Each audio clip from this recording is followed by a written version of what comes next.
playoff spot and not have to play in the play-in. So we understand what's at stake. All right, we opened the show this morning showing you the Lakers knocking off Houston last night. LeBron James, 7-game stretch. He has not scored more than 25 points. That's the longest drought for him in a decade. He's not been his team's leading scorer in any of those 7 games. And we made the point today, and Brian Windhorst, Jay Will, and Monica are here with us, that the Lakers are going to try to do something that has really only been done once in the history of major North American sports and never in basketball. And that is win a championship counting heavily on a player 40 years old or older. Tom Brady is the only player to have done it. And basketball is a different sport, obviously, than football and everything else. So I wanted to set that up as the context of the following. The Lakers have 7 games remaining, Brian Windhorst. We've talked at length about how important the seeding is, home court advantages, and all the rest of that. But I'm not sure it's more important than making sure that LeBron is as fresh as he can be at 40 going into the playoffs. So how do you, we just had the numbers on how he's been a little slowed. How do you handle this final stretch here if you're J.J. Redick? Well, you could argue that this is actually a better long game by trying to win these games because as you just heard the soundbite from LeBron there, they don't want to be in that play-in, and they're in great shape now after these last 2 wins. 3 days ago, I could have seen it a little bit tougher. Avoiding the play-in, Greeny, buys an entire week off from the end of the regular season to the start of the playoffs. So using those minutes now from LeBron theoretically could help him. And I'm not as concerned about the offense being down. He's in a shooting slump without question. He's shooting 19% on threes over the last 3 weeks since he's come back from the groin injury. He definitely needs to improve that. But I think the smarter thing is the better seed and avoiding the play, and I think that will ultimately, long-term, reduce LeBron's minutes. I would also remind anyone, if you're looking to try to avoid Oklahoma City, who looks like an unstoppable force right now, if you're looking to try and stay out of their bracket, you need to get up to 3. The Lakers sit at 4.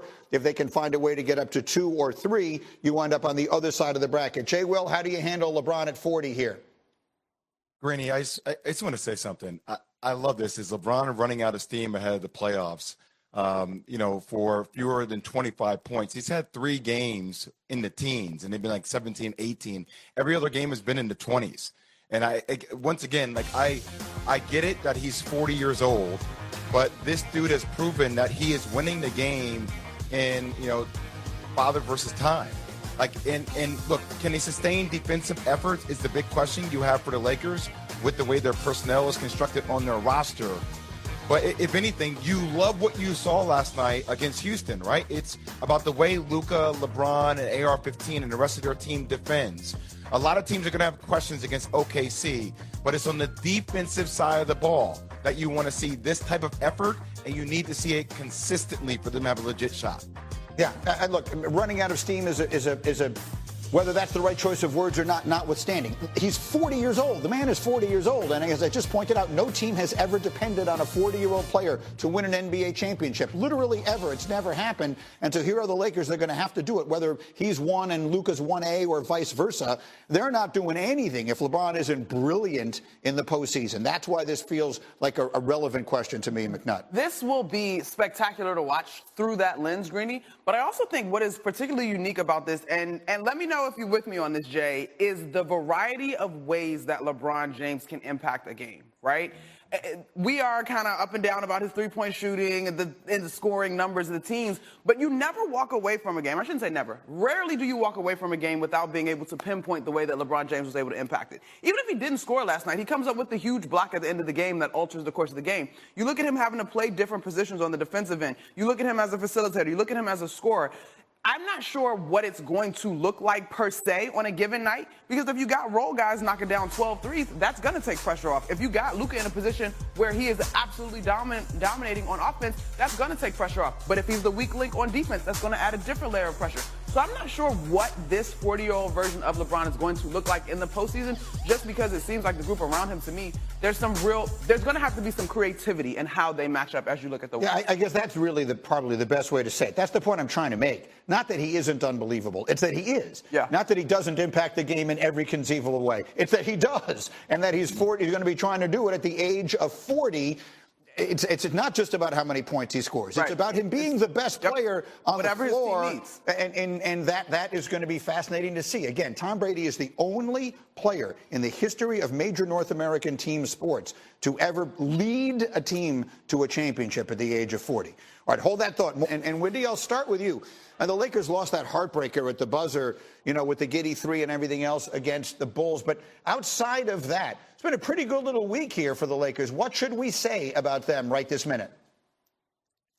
Well, essentially, Greeny, the Lakers' playoffs have started because the seeding in the West makes such a big difference for them because they're one of the best teams in the league at home, 29-9, and one of the shakiest on the road at 17-20. That's the biggest differential home road in the league. So getting to that top four is vital, and getting those wins over the 3-day span in Memphis and then home last night against a Rockets team that had won 12 of their previous 13 games has put the Lakers in a great spot in the standings. They've now got a 2-game cushion on Golden State and Memphis, and they have the tiebreaker with those teams behind them. So it's essentially a 3-game lead to make sure they get home court in the first round. And by the way, they're going to need that cushion because next week they have to play 2 road games at Oklahoma City, and they ain't winning both of them. So they need to have that. And plus, they need to try to get away from Oklahoma City's side of the bracket, which puts them in great position now, only a game back at Denver with the tiebreakers there as well. So getting these 2 wins, additionally playing really good defense, holding them to 98 points last night. They'd given up an average of 125 the previous 5.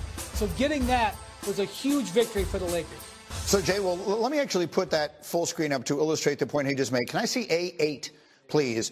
Because I think that makes the point. Last night was the Lakers' 11th time holding an opponent under 100 points this year.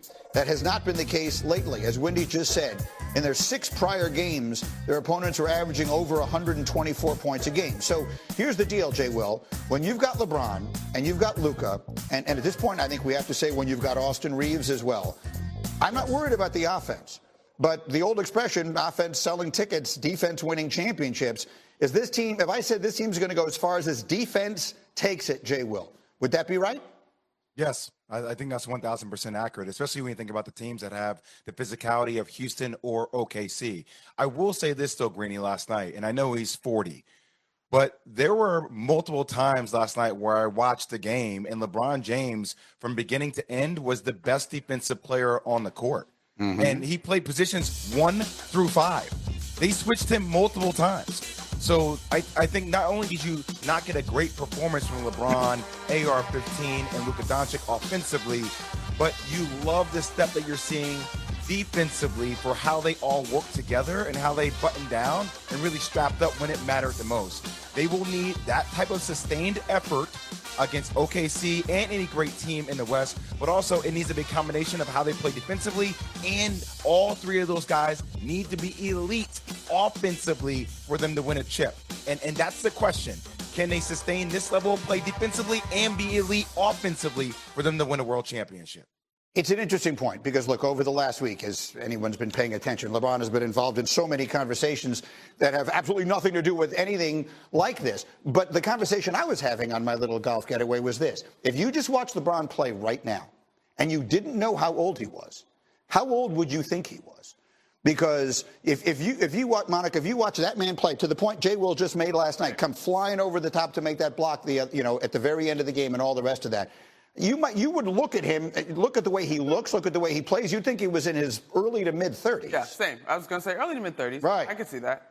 But I think but to that end though, Greeny, while we have not seen this, and LeBron continues to mystify, and we all are wondering what it's going to look like in a postseason, when I think back to the last couple of postseasons, remember, he had that big-time injury, well, not big-time injury, but he missed a chunk of the season 2 years ago, so comes into that one sort of fresh. Like, the turnaround in the nature of a postseason versus these young teams that have all this firepower and getting up and down the floor, I'm just curious to see what that's going to look like. And so Jay's word, sustainability is the key. And it's not just about the big 3 offensively. It's about that defense. And then it's about the role players who were tremendous last night. You got 12 threes from Gabe Vincent and Dorian Finney-Smith. Right. Like, all of this has to be sustainable. It's very fragile to me. Let me leave this here a minute. I want to come back and get into that because it is an interesting conundrum the Lakers are weighing. Wendy just laid out the importance of their remaining, whatever it is, 7 games on their schedule for seeding.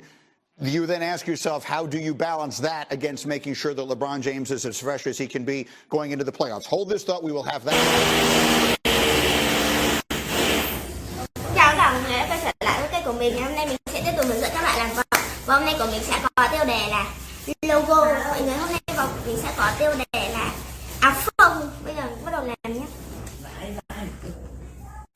Chà bàn lường đi.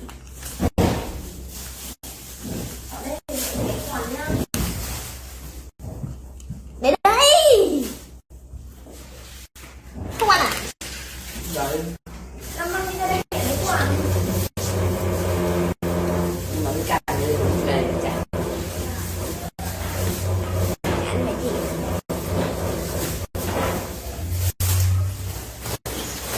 Lúc đó làm đổ rồi. Nó phải là nó phải là đổ. Nó phải nó đánh cái tất cái câu chuyện đấy là nó không làm nó khác giới nữa. Tối đã mơ đêm nó đang đi đến giờ mà hai đứa đứng gần lòng nhau rồi nó nhắn tin được nó nói là gì không là mình không thân thôi chứ không phải là không nói chuyện với nhau nữa. Chắc là chỗ cái thằng nó lại nó lại xong nó lại trả lời chuyện gì nữa cái kiểu cố tình không nói chuyện rồi nó ra hỏi hàng nhiều thì nó lại thân rất là hỏi nữa vậy chứ xong mấy bữa sau là cái gì chứ không tao mới nhắn câu về đó giờ mà chắc là thằng nào chuyện thằng nào bay vào có gì chứ lúc trước tôi nói là nó tất kệ là thì anh kia cho ấy nhưng mà ít không phải là lúc nào anh cũng cho tôi có mà thằng nào tao mà biết đến thằng nào tao là chắc là tiền anh Quang cho cái gì nó đỡ ý xỉa xoái này tao biết tao tôi nhận là cái thằng ấy tao gửi luôn thì sao tao chỉ để tao thân nhau dư thế cạn hết luôn